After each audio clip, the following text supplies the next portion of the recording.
I think games fundamentally, just like everything else, they're a tool. They're a tool for exercising the brain, for learning skills like valuation, communication, strategy, many different things you can learn from playing games. And they're also can be misused. That was my impetus, like to change that it's just another expression of mastery that people can take. And if they do, just like playing sports in school, kids can take that into their life and apply that to whatever they decide to do in life. Welcome to the TrainingPeaks CoachCast. I'm your host, Dirk Friel. In each episode, we'll sit down with industry experts to discuss coaching methodologies, the latest research, and leading tools for endurance training. Visit trainingpeaks.com for more training and coaching resources. This is a special bonus episode of the CoachCast, where I have the pleasure of interviewing a slightly unusual high-performance expert. I say unusual as my guest, Amine Issa, is not an expert in endurance athletics, but instead in the world of esports. This interview is conducted at TrainingPeaks All-Staff, where we regularly gather and learn from experts in other fields besides endurance athletics. Amin has spent 25 years playing video games obsessively and even competed professionally. Amin also spent 5 years researching the extremes of human performance at the Mayo Clinic. His findings helped develop new technology and techniques to assess human integrative physiology, specifically in the mobile health and remote monitoring fields.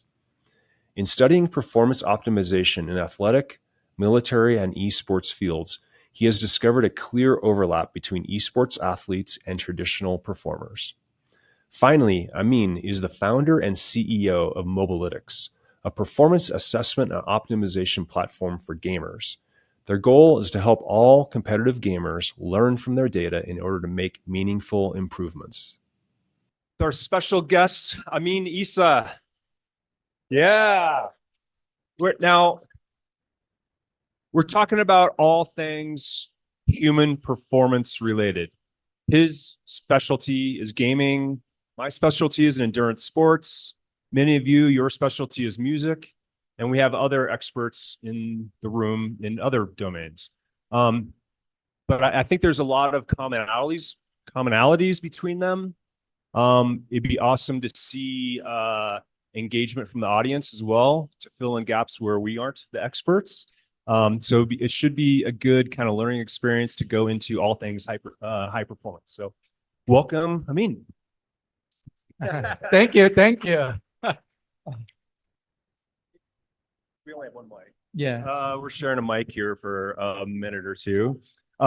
Just more about your background, kind of growing up, and you definitely were a big gamer when you were a kid. So I'd love to see the roots of your gaming passion. Absolutely. So before I even start, I will say I don't have a musical talent in my body, so definitely not the expert there. To my mom, Sharon, but I'm really honored to be here. I think the vibe has just been so amazing. I got to watch some of the previous talks, and just the people that I've met have been so cool. So I think you guys have a pretty amazing group, and I'm honored to be here. So thank you for having me. Yeah. As for my background, so I got into gaming really young, as Dirk said. I was pretty competitive, and my parents. I grew up in Lebanon, and my parents were very strict, and so it was all about the grades, and so they kind of pushed me through school. I graduated high school at 14, going on 15, and so I wanted to be competitive in sports during that time, and it was really hard because I didn't hit puberty yet, and all the guys had muscles and beards, and so I couldn't be very competitive at sports at all. So me and my brothers turned our energies toward video games. I had two brothers, and we played, and we were kind of the best in the school, and so kind of grew from there. Very small fish in a small pond, but it grew from there. And my parents were still very focused on school, and I had two choices going into college: be a doctor or an engineer. That's the only choice a young Arab gets in their family. So I chose doctor because I wanted to help people, and I went to pre-med, studying biology, and I was memorizing every bone in the body. And I don't know if any of you have done any sort of anatomy class, but I find it very fascinating but boring because you have to memorize everything. And you have Google and books, so why should I memorize everything? Eventually I'll learn it. But I decided that I would just spend my time playing Warcraft 3. So I played a ton of Warcraft in college. And again, I got to med school, realized it was not what I wanted to do. And that's when I moved to the US, and I went and I said, I don't want to do med school. I switched to biomedical engineering. So I started to take engineering classes because, engineers get to figure stuff out, and games are problem solving. So it felt like a really good thing to do. And I ended up basically, I wanted to, you'll laugh, but I wanted to build a gun arm, which was, if any of you grew up playing games, you know that there's characters who have gun arms. I'm like, this is going to be awesome. I'm going to do biomedical engineering and build a gun arm. And I took, that was my, 19-year-old brain. And so I did that. And I took my first DSP course, digital signal processing, and it was so boring. And I was just like, there's no way I'm going to build a gun arm. But, so I just played. I was doing grad school up at Mayo Clinic in Rochester, Minnesota. I had no idea what that was. You're from there, and yeah, from Minnesota. Yeah, great people from Minnesota. Yeah, very nice. And it's cold. I'd never been in a winter like that. It was snowing in May, and I said, well, World of Warcraft came out, so I'll just play a lot of World of Warcraft. So I got my PhD in World of Warcraft, not biomedical engineering. I played so much that I ended up going pro for a while. I mean, back then pro was very different. It was like barnyard type teams. You played out of a warehouse in Louisville, Kentucky. That was our first tournament. And we eventually got sponsored by a team that is actually still around today. It's the only team that's still around, Fnatic, for those of you that know it. So while I was doing that, I realized like I was not very healthy. I was playing 16 hours a day, and I was getting bored. And what really started to fascinate me was the players. And I met a lot of people, and some of them were really, really good. And I was very stat minded, so I would look at the stats. I knew the numbers on everything in the game. I didn't have to memorize them. They just after doing it enough times, I knew it. So take that, anatomy. And I realized that there were guys who didn't know any numbers on anything. They didn't look up the stats. They didn't calculate anything. They just had a really strong instinct.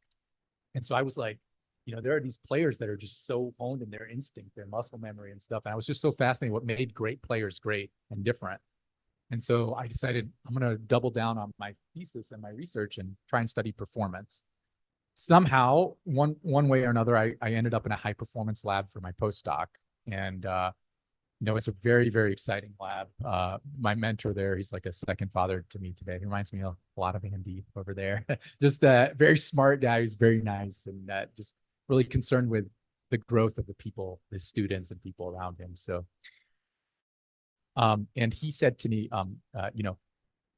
why don't you come do some of this gaming stuff to help us figure out what makes people tick cognitively? We have the physical side kind of covered in the lab. So I did a postdoc with them, and we got to study all sorts of cool populations, like mountain climbers, deep sea divers who hold their breath for 20 minutes, Air Force pilots, Navy SEALs, all sorts of these different populations. And so I don't know if I want to go into right now how that went into where I am today, but I was very fortunate to be in that lab, and they had a really cool gym nearby too, like you guys have. And so when I saw this gym, I'm like, I miss working out in the middle of the workday so easily. So, but yeah, from there, I was the similarities in high performance across many disciplines. I think we'll talk about that later, but it's just really fascinating. But like Air Force pilots in particular are so similar to gamers from the sense that they both look at a visual display, and they're synthesizing auditory and visual signals, and they're using a command console to execute on what the information they're receiving, and they're communicating as well. And so we took those similarities and I tried to apply them to gamers. And both think they're in life or death situations, by the way, but only one is actually in a life or death situation. You try telling that to the person glued to their screen, though. And so we tried to take those learnings and apply them to gamers, and didn't work out very well. And at some point I took a sabbatical and I was like, I want to get back into gaming. I was tired of being in Minnesota. Sorry. It wasn't very, yeah, very great for single me. And I was just like, I took a sabbatical and met my co-founder and we said, how about we apply these learnings to everybody, try and make everybody their best version of themselves. And so, we started just messing around and one day we entered a competition and we won that competition and it kind of like took us on the trajectory of building the company. And today we have millions of players on our platform and yeah, it's been a ride. I've been great. You say you wanted to help other people perform better and hence you create Mobalytics. What actually were you helping them get better at, which then transcended into an actual product? That's a good question. And you didn't mean to become an entrepreneur, right? I mean, this was not the intent of leaving school, was to launch some company, but you saw opportunities somehow. Yeah, I definitely did not intend to be an entrepreneur. I never liked the word, to be honest. It sounded French, so it's just like I didn't, I je parle un peu français, by the way. So it's nothing against, but I just didn't like the word. So yeah, I know there's someone French here. Sorry. uh, but my mother is part French too, so yeah. But I don't know. I was just doing what I thought was cool, and it was very interesting and fascinating to research that stuff. And so I was doing it from a research perspective, and my co-founder is the one said like, "Why don't we try doing this for everyone?" And he was the one who kind of had more of a business aspect to it.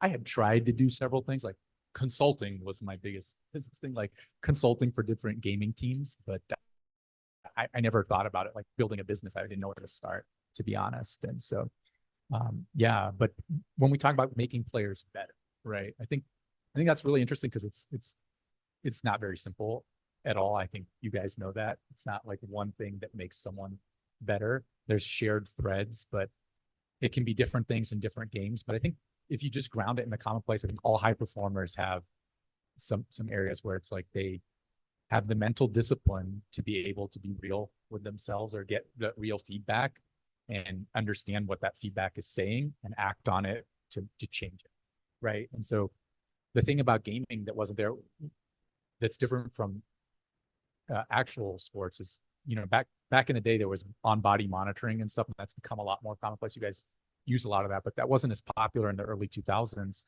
But for games, you get a dump of data everywhere. It's like there's just so much data. How many kills this person has, how many headshots they have, how much gold they farmed. It's not all violent metrics, but so all of these things about the person and how they play, and that's in the data dump, and you can understand about them. And what we did was we tried to turn that into digestible chunks, like how good at you are at gathering resources, how good at you at not dying, being like, surviving, how good at you at being aggressive, how consistent are you, how versatile are you?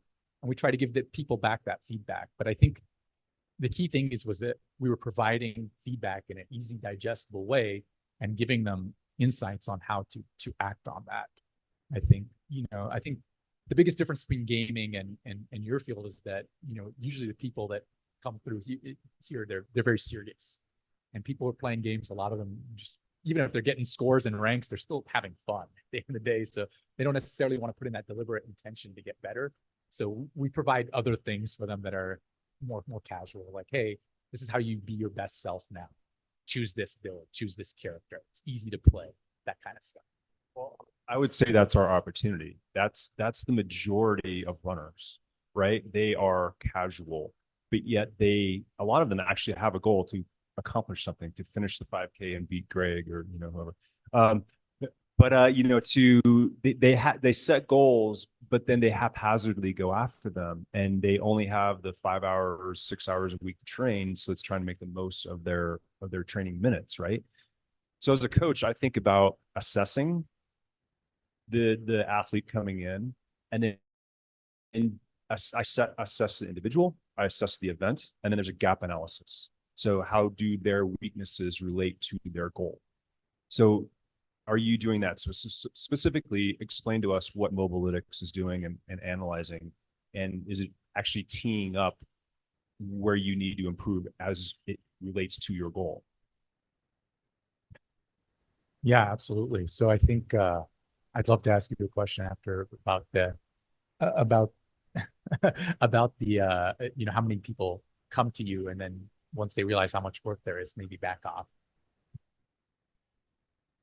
I don't think we tell them you need to do 10,000 hours. We tell them you can improve, and here's your strengths and limiters, and here's science grounded, science-based training. And if you implement, ideally you want to get the expert instructor, you want to get the training plan for the individual coach so that you can make the most of that time. And that plan and coach isn't a saying you need to do 10,000 hours, right? It's saying this is where you can apply your time, your effort smart, which will have the most effect towards your event.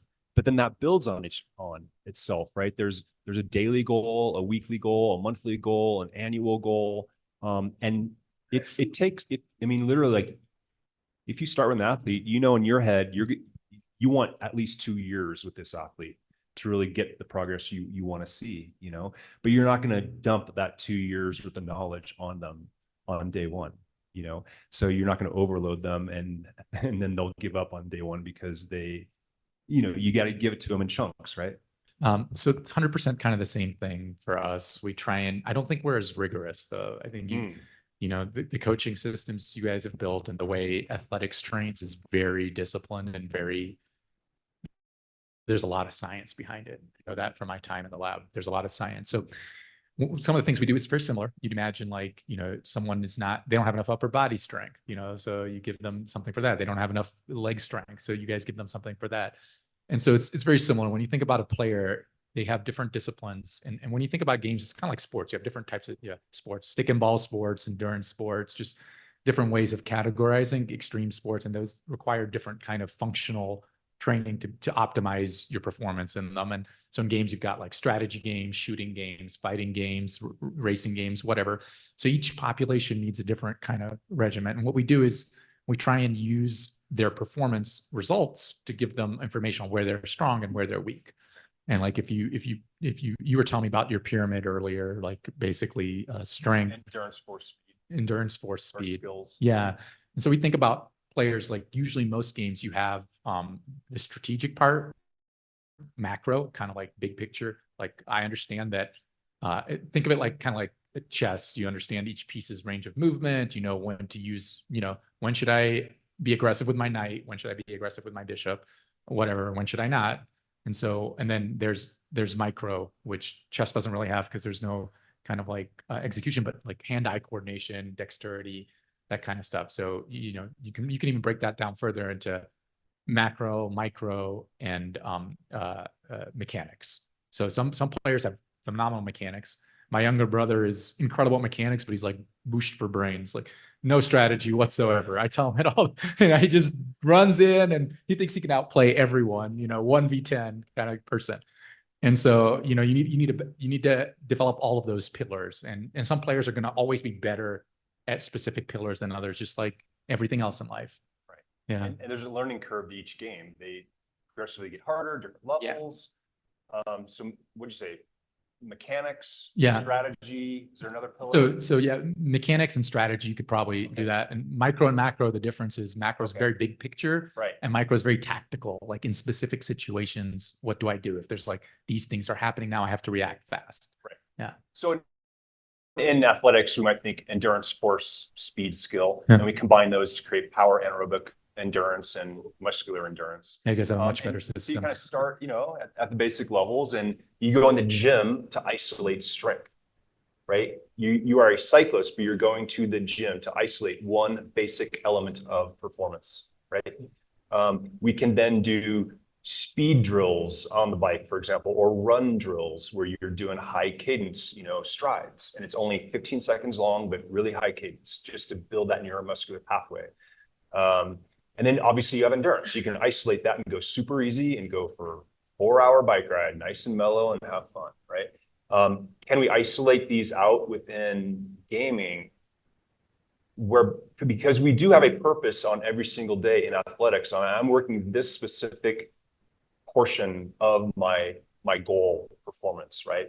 And then I blend them together on race day.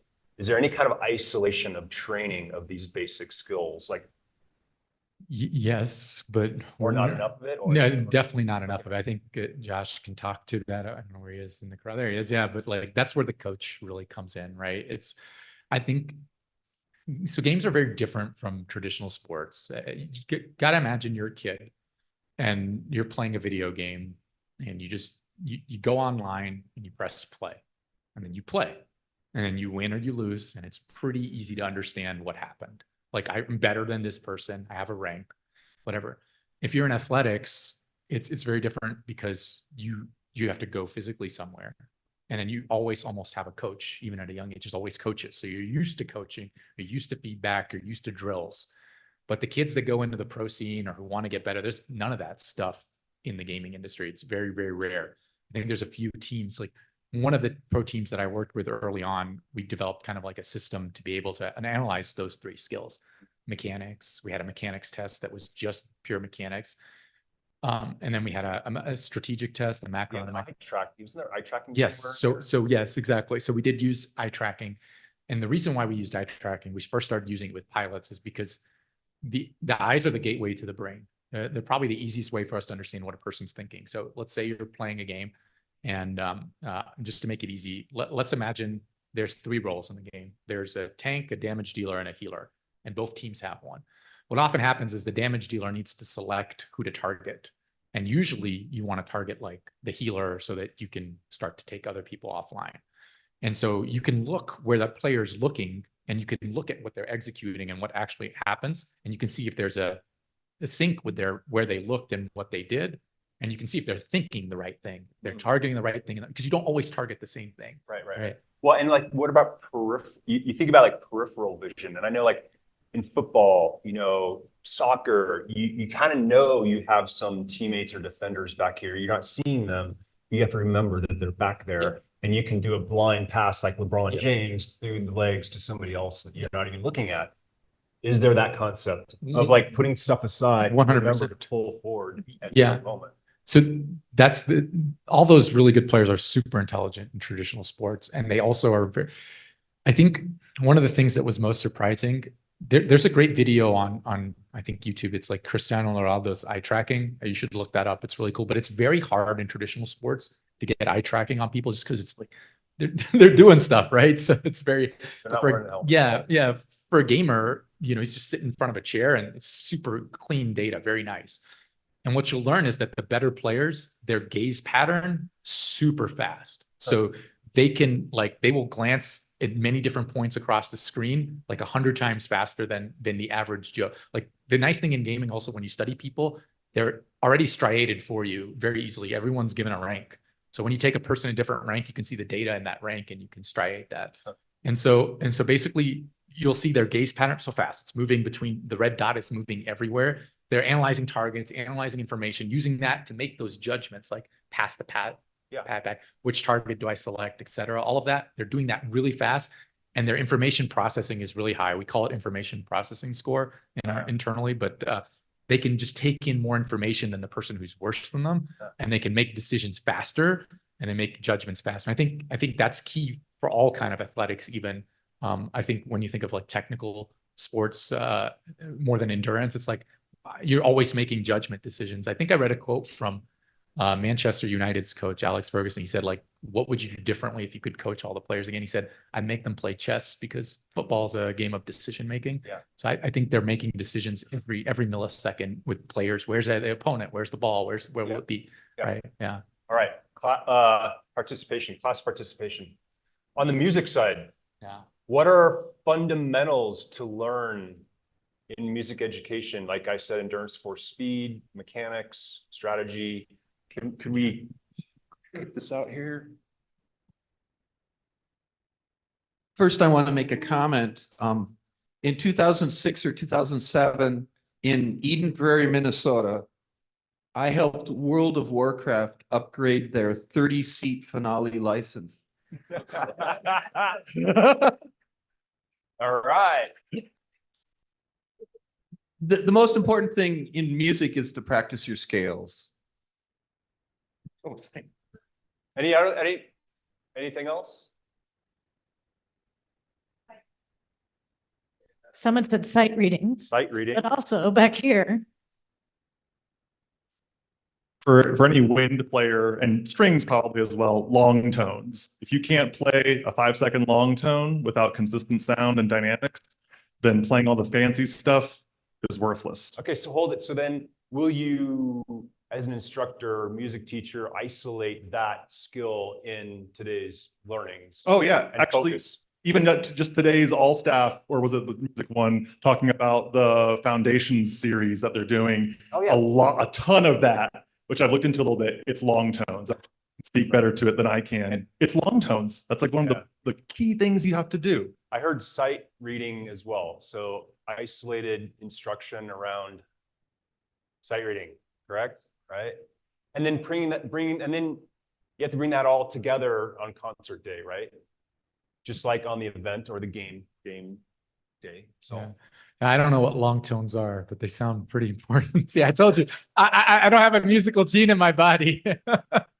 But yeah, no, I'm fascinated by a lot of mastery studies by what's his name? Erickson. Yeah. Erickson. Every time you look at literature, it's always with music and it's always with violinists for some reason. And so they do a lot of the mastery studies there. And so it must be really Anders Erickson, Anders we Erickson. actually had to a Peaks Where offsite. He's passed. He's since passed. Yeah. That's But so I had cool. him sign my book for me. And so cool. he spoke for maybe 5-6 hours for us. That was really, really special that we got an expert like that in the house. So cool. And he just wanted to get to Jackson Hole, Wyoming. That was his pay. That was his payout. You said, I saw a quote, I want to change the way the world views esports. What does that mean? Well, it meant something very different 8 years ago when I put up that quote. So that quote was well before TechCrunch or anything like that. I think what happened with esports, and I think Josh and the team here know this, is like when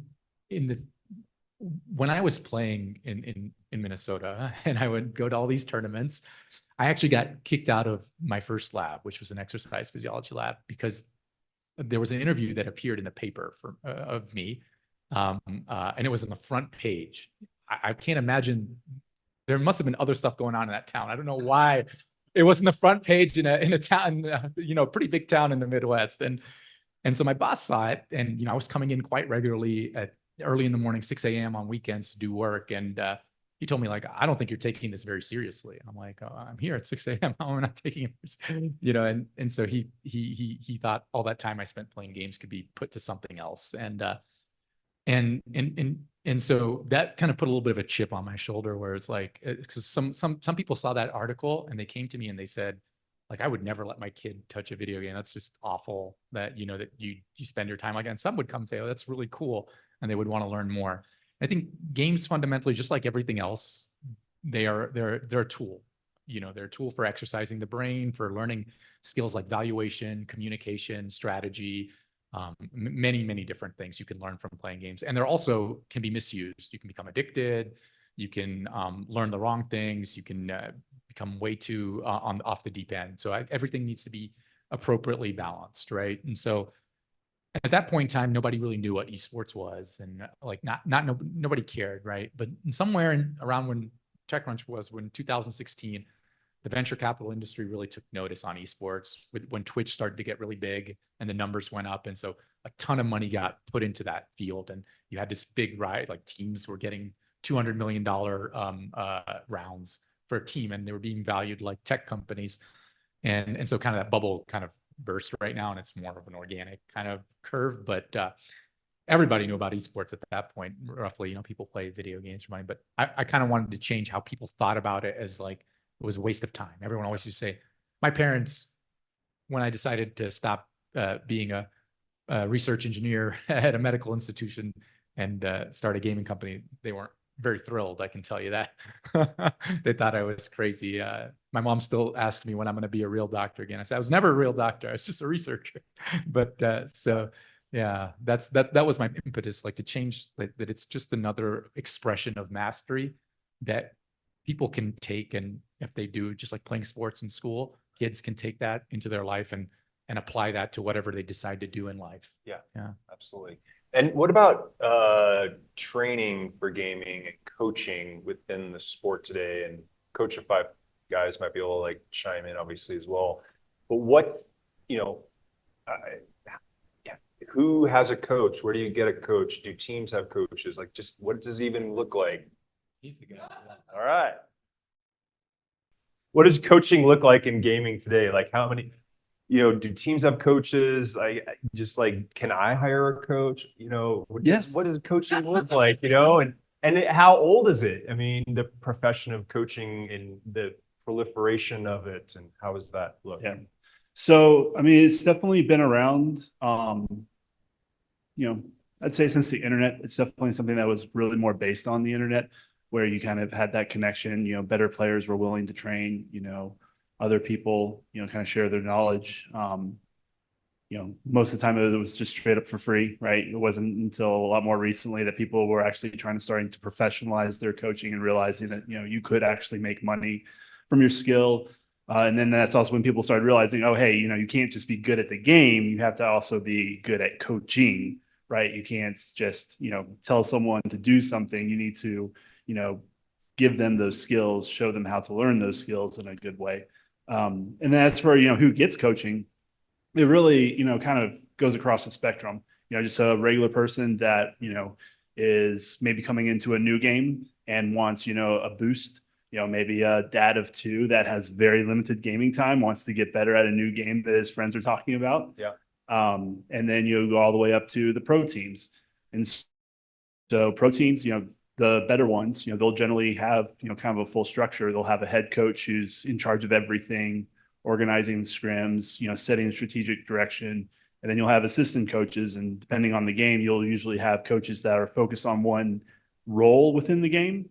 You know, 3 or 5 player game, right? You'll have a coach that's got a lot of experience with one particular role, because the roles can be very different, you know, depending on the game. Like there's a lot of extra information and different ways of playing based on your role within the game. Oh, yeah. And so you'll generally have someone doing that, or at the very least, like, you know, going through and reviewing your gameplay, talking about, okay, you know, looking at this, that your head coach might know, but generally the head coach is maybe going to be really strong in one of those areas, but also too, their focus is much more on the strategic. It's on the macro side. And so kind of training the team, and then also taking care of all the interpersonal issues that might arise, because, you know, you work with a group of humans, that's going to happen. Team selection, roster selection. Awesome, thanks. You know, also, I mean, you reminded me of like within endurance sports, we're seeing coaches that bring in-house nutritionists. They bring in-house sports psychologists. They hire the strength coach, right? Because the head coach isn't the all-encompassing expert in all areas. You've been embedded with professional esport teams in their houses. They live in the house 24/7. Where did you see opportunity for them to improve their final performance through maybe their lifestyle or sleep, or what else goes into gaming besides just sitting there and playing the game? And, you know, and is it 16 hours a day? Is that the best way to go about it? Definitely not, but it's what happens. So, Okay. And Red Bull, right? Yeah, yeah. So, you know, it's really interesting because the field has evolved a lot. Now, a lot of these teams have in-house sports psychologists, they have a nutritionist, they have like a fitness coach.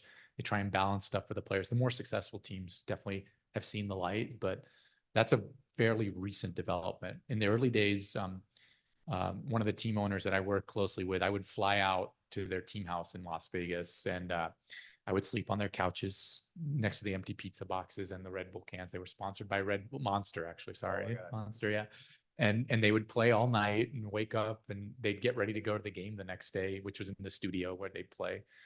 And it was a disaster. And, you know, Josh just said, you know, there's a coach, a head coach, but when you think of a head coach, you think like, you know, Bill Belichick or Nick Saban. No, we don't. It's the kid is almost younger than the players most of the time, who's the head coach. So you don't have any of these like wise figures on the teams much. I think Korea is a little different. They're a little ahead because they have second generation players. Korea is really the first place where competitive gaming took off.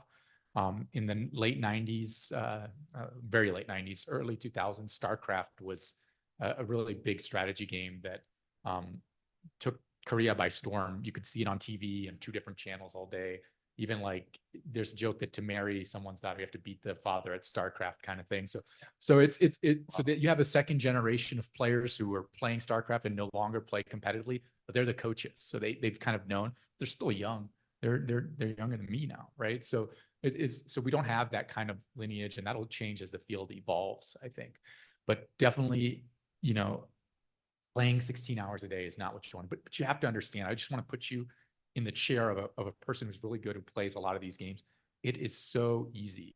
I don't know if you guys play like anything competitive like basketball or tennis, or imagine you can just hit a button and play a game, and you automatically get an opponent that's calibrated to your skill and a new challenge, and it's a completely fun match, and you never got tired body-wise, right? Your legs didn't give out, you weren't out of breath, you're just playing, and you just keep pressing that button. And there's a dopamine hit if you win, if you lose, the random actions that happen in the game. So you're very incentivized to just keep playing. And the more you play, technically, at some rate, you're going to get better. Like we've got people who have played thousands of games and they're still in bronze league. So just bronze is like the before the last. And you've got people who've played hundreds of hours and they're in diamond league, which is before the next jump up, before the final one, right? And so the deliberation, the way of analyzing your play definitely makes a difference. But, you know, most people who are at the top have played a ton and have applied a good attitude.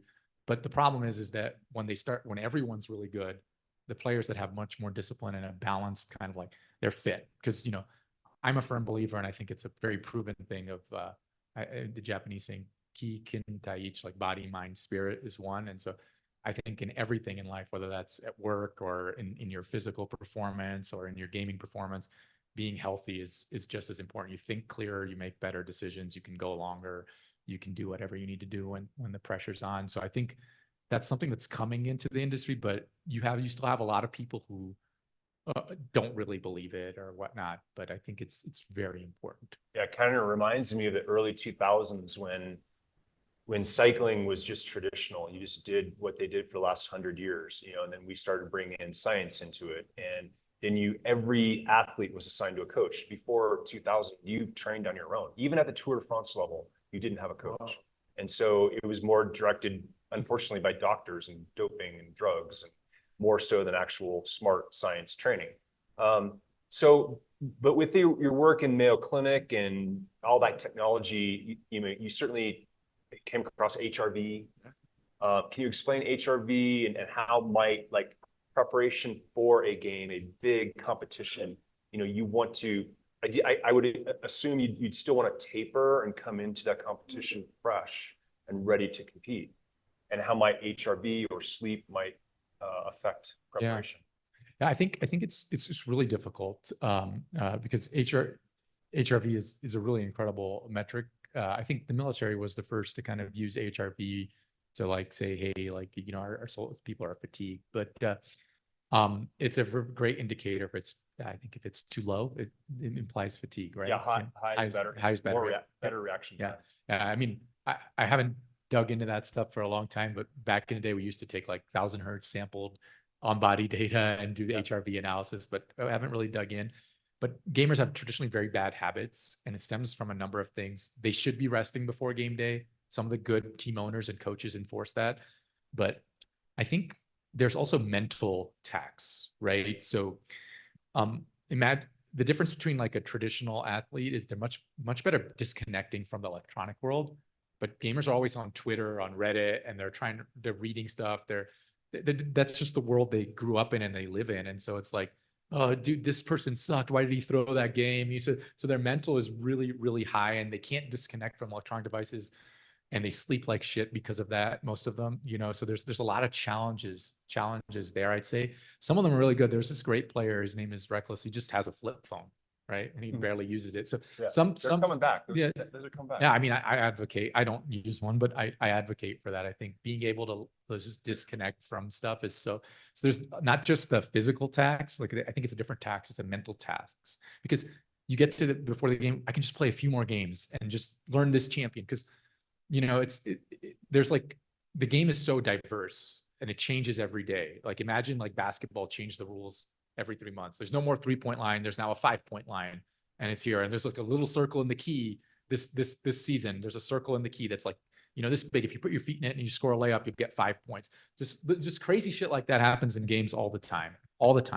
And so they have to constantly adapt. And then the publisher's releasing like new champions that they have to learn, they have to adapt to, and they have to understand. So they always want to like get extra time in too. And so, and the worst part is the most successful ones that have come today, a lot of them are grinders.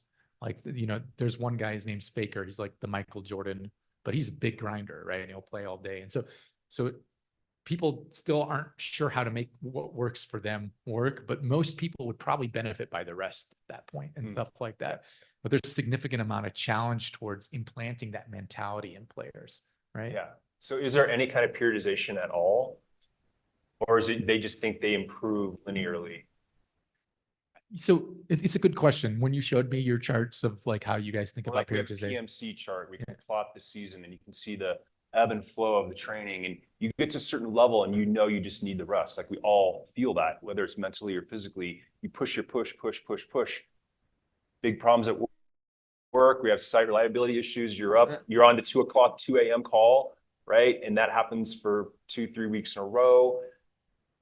Whew, man, we kind of need that letdown. And luckily, we got over that hump, and there's some letdown, right? But you can't just push that envelope linearly. Like none of us can. And so in performance, you must learn from that and adjust. And as a coach, hopefully you are predicting at the individual level, because we're not all the same, at an individual level, how much should I push this athlete or musician until I know they need some recovery time, and build in that recovery time so that we can push to a new level during the next phase or macro cycle. So there's definitely stuff like that. I think, again, it's not as ingrained, and I think it's much easier. The body has a natural fatigue cycle, and so Does mind have a natural? It does, but you have Dunning-Kruger syndrome, and then you always think you're playing better than you actually are, and you start to blame the teammates that are in the game and not yourself. So there's a lot of different things that act as obstacles, but there are natural cycles. So I'll give you an example. You take a typical. They follow kind of the rhythm of the game cycles. So when there is a big patch, when there is a big season, right? Yeah. Players will go hard during the season or the patch. And if they're professionals, they'll play like 10 games. So every week is, we train this much, Saturday's game day, Sunday's our off day kind of thing. So there's a natural cycle to it there. And then during the off season, they mess around, they play other video games, whatever. There's an off season for the pros, okay. Right? So, but I think people naturally fall into those cycles without consciously enforcing them. And I think what a good coach does, and I'm sure a lot of the coaches on Coachify recommend something like this. We used to recommend play 3 games sessions. Don't play 1, don't play 2, play 3. Like pick a set and just whatever happens, win, lose, play that set. Because imagine like you play and then you lose. Okay, I'll play another one because you're fired up and you think you can win the next one, and then you lose. And you lose again. And so you're just like bad. Yeah. And then you want to keep going and then you're on tilt. I think poker players that have this down, if you read poker literature, they're really good about talking about tilt. And so avoiding tilt is a big skill to have. And so putting it into chunks and understanding that rhythm is really important. You've also mentioned brick. Yes. You get bricked, or you are brick. What is this? So the thing is in games, you can get to a point in the game where you've made enough of the wrong choices that you've kind of bricked your character. And you've bricked the way you play, like for that specific game, right? And there's some people that learn really bad habits. And so I don't know if you guys have heard this, but the coach will say like, that guy's bricked. He's never going to break that. He always makes the same mistake in the game and it becomes like a self-fulfilling prophecy. So I think like any good athletic competition, the mental game is even more important than the physical game in anything, so I think it all stems from there. Yeah. I'd like to wrap it up and then think about some questions you might have here. But we think about, there's the book Range, and it comes down to specificity early in life, Tiger Woods, Williams sisters tennis. But then you have range, and you have athletes that became world champions, Olympic champions, but they have a really broad range of experiences from having done other sports. And Roger Federer actually is one of them. Played a lot of soccer and other sports, even up through high school. He didn't just move to Miami and play tennis from age 10 on. But we're finding like you get a lot of great experience from having that range, especially when you do team sports. So there's the individual games and then there's the team games, like esport games. Do you feel that there's a benefit to having range, not being too specific too early within gaming? I mean, absolutely. I'm a big fan of the book Range, and yeah, I think those kind of things naturally happen in gaming because so today we're seeing the first wave of forever games, Dota, League of Legends, Counter-Strike. They've been around for almost World of Warcraft. They've been around for almost 2 decades, these games. But normally gamers will get an exposure to Range because they'll play a specific game, they'll get really good at it.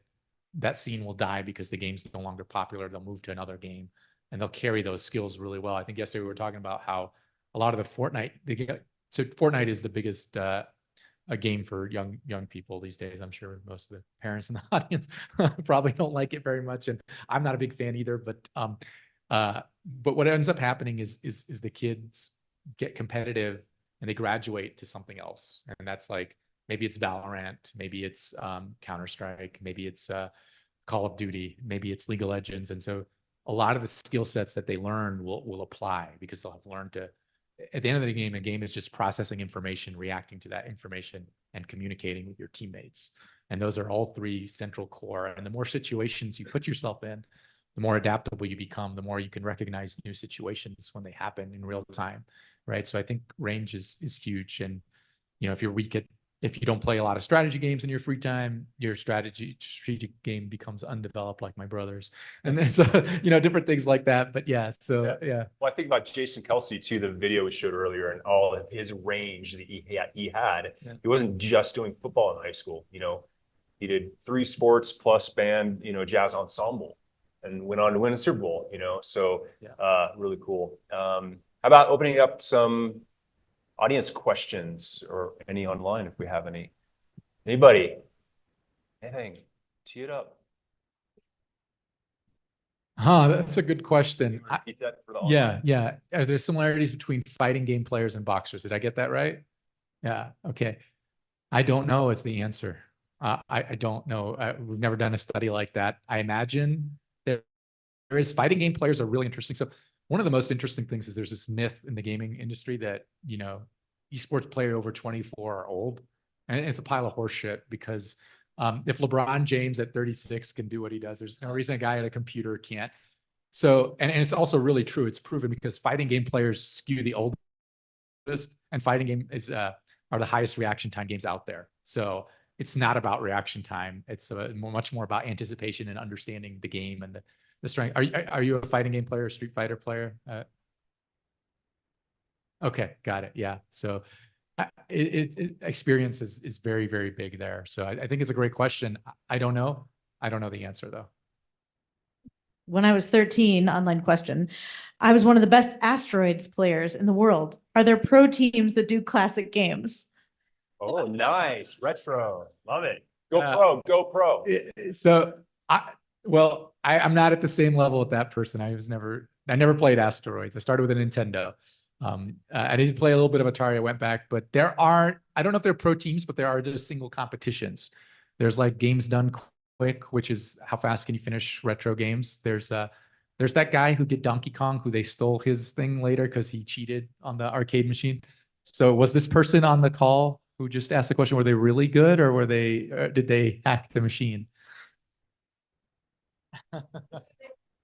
I don't know much about gaming. I did play Spyro and Crash Bandicoot when I was little, but I studied psychology in college, and I'm really curious about, I think we kind of in the fitness industry know a little bit about the personality characteristics that tend to make up the population that we serve, like high achievers in sports performance. And I'm curious if there are any studies or if you know anything about personality traits or, just kind of the general like character profile of who would make up, the top gamers.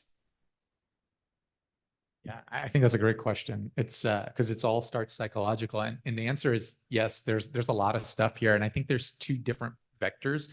One vector is kind of similar to the psychological way you're thinking about it, is we work with a group that does athletic personality testing for teams, and we're trying to apply it to gamers. So kind of like, is a person conscientious, kind of like Neo, PIRC, those kind of tests, but adapted for gaming. And I think because in team games, that's a big deal, right? You want someone who's more calm in certain roles. You want someone who's more aggressive in other roles. You want them to all be able to communicate properly and balance each other on the emotional spectrum too. So that's definitely one part. The other part is like, there's a lot of, I think gaming is probably one of the most psychologically studied fields. In essence, like I think a lot of the business practices that executives like to use all originated in game loops, right? So the airline, frequent flyer miles, reward points, all of that comes first in gaming. And there's this word, I hate that word, but I was going to say, yes, there's that word. I think making things fun is different than gamification. I think the intent is different, but the idea is to make it so that it's easier.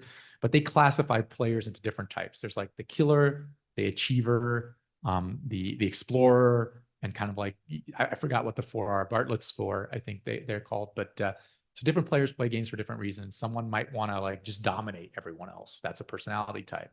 Someone just likes to explore. Someone likes to help others, and someone likes to just like, knock off the checklist, achieving, right? So I think those kind of personalities, it's very big in gaming, very well studied, I would say. But in terms of performance, I think teams are just getting around to doing that. But I think in traditional sports, it's pretty ingrained into the culture. People always should be more.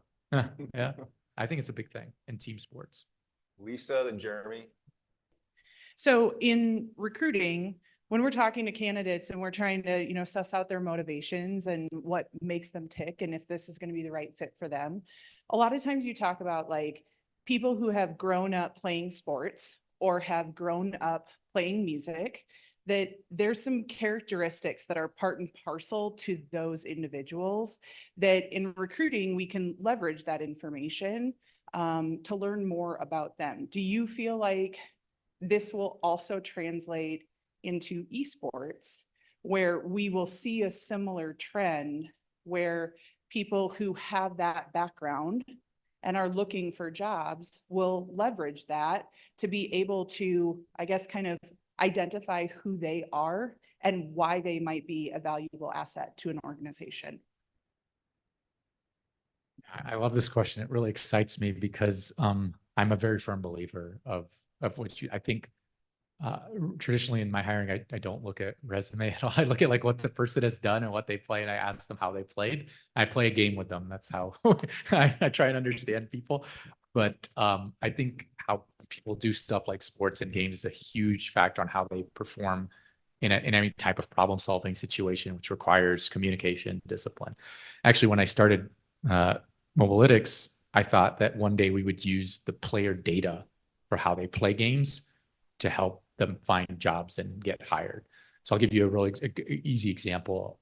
People who play card games a lot strategically, they're very good at valuation and understanding how to weigh things. People who play support classes all the time. So it's really interesting because you can choose to be a very aggressive in your face type of player. You can be hang back, kind of safe, or you can be like very supportive for the team. And those type of people, they don't play differently when they pick up a new game. And they behave pretty much very similarly in life when they encounter problem solving situations or they're put in a group. So I think it's very, very achievable to take how someone, if they have like, you could say, hey, let me see your player data. And then you could say, okay, this person would fit in the role that we're looking for. I think that's very, very achievable. Yeah, I think it's a great question. Great question. And over here, we have Jeremy. Hold on, follow-up comment from an online person related to this question from Cody Mercer. He said, I got one of my early engineering jobs because I was able to draw a correlation between how the World of Warcraft auction house functioned and the business's core arbitrage operations. 100%. I think I tell people, 80% of what 70% of what I've learned is through playing games. And then maybe 10% is through school. And I've done a postdoc. So that's like, so it's like, I was stupid enough to do a postdoc. and then the other 20% is like through other people and experiential travel and stuff. But games have taught me so much about how to attack problems and how to just think through situations of stress and duress, right? So I kudos to that. Yeah. Right. This is almost a follow-on part of the conversation, but I love the movie last year, Gran Turismo, and how the gamer was able to be recruited into a Formula One race car driver. And I'm just wondering if you see that as gaming for talent identification into other sports. So whether it's Formula One or basketball or the military or anything else where they are looking at gamers as talent ID and then also recruiting to help nurture certain talents that they see and then turn them into, like what Lisa's looking for, employees. Yeah. Yeah, I think it's a great question. I also thought the movie wasn't bad at all. I was like going in, I was like, oh my gosh, what are they going to do with it? But it was good. I think the military is way ahead on this one. They already like look at players and recruit them. I mean, they had a drone pilot program back in the 2015-ish, I think. And so they were recruiting specifically gamers because essentially it's the same thing. So I think virtual training is also very big in the military. I think they're the biggest customer for VR, AR technology. So I think they'll continue to be that way, and providing high fidelity virtual environments to take people and to understand, to train them, I think is the way of the future. I think it's just going to get better and better. And I definitely think you can leverage their characteristics playing for fun games. I think the biggest problem where these things fail usually is that the simulators are so boring for most people. So, but if you can take what people are already doing for fun and you can translate that into actual games and place them, I think that's like a kind of $1 million puzzle there. That's $1 billion puzzle that will manifest. So I 100% agree with you. And I think it's already happening in different pockets and there's just room to grow for that. Yeah, good question. All right. One last question. Do you have a favorite game? And what like game would be best to develop skills if you're a basic gamer? Yeah, well, that's a hard question to answer. It's like asking someone to pick who their favorite child is. But I guess I do have I've played a lot of games extensively and I've played a lot of them competitively. And I would have to say, like, it's very hard to pick just one because they fulfill different functions. Like you've got these multiplayer games like World of Warcraft, which I spent many 1,000 hours on with friends and built friendships with people that I never met before. And now they're good friends in real life. And we visit all the time and live near each other. So World of Warcraft, the whole Warcraft series from Blizzard is really great. But also like I grew up on Chrono Trigger and Final Fantasy, which are old Super Nintendo games. And those are beyond magical. And I fear a little for the youth today because games have become such a big business that they want to get kids into one game and they want them to stick in that one game and they want to monetize the parents through the FOMO. And so in our day, it was just, you got a game and it was like an adventure and you got really excited to go on that adventure and you're waiting for dad to bring you a new game, or you got an A on your report card. So you get a new game. My parents were very good with the carrot stick thing. Yeah, but those are some of my favorites, like games that are immersive and take me to another world and do it really well. Big. In terms of what you would want to play, it depends on what skills you want to develop. I think something that's easy to get into and is a lot of fun. Actually, Fortnite's actually pretty good at that, to be honest, because anyone can get into it. But if you're into something strategic, roguelikes are a lot of fun. You can play them in your own time. They're not multiplayer. Essentially most of them. It's like kind of, you're given choices and then every time you play, it's very different because you're given 3 choices, you pick one, then you're given another 3 choices when you progress. So you have these branching paths and you can make these crazy combos. Essentially you try and build like a deck of skills and progress through the game. I think if you want to get lost in another world, play something like, Zelda or something like that. Nintendo does the best job. Pick up a Switch, play anything Nintendo publishes. And they're so good about making, I think Japanese game development is ahead of Western development in one area specifically, is that they're so good about retaining their talent. So the people who made the original Mario made the latest Mario. And they're good about infusing like new people into the team and learning from them. So like it's so easy to get into, but so hard to master. And so I think they're very good about like that kind of work environment. So play a Nintendo game, Mario, Zelda. I would recommend the classics. Yeah, for sure. Awesome. Thank you so much. Amin. Oh, thank you guys. Thanks for listening to the Training Peaks CoachCast. Visit trainingpeaks.com for more training and coaching resources.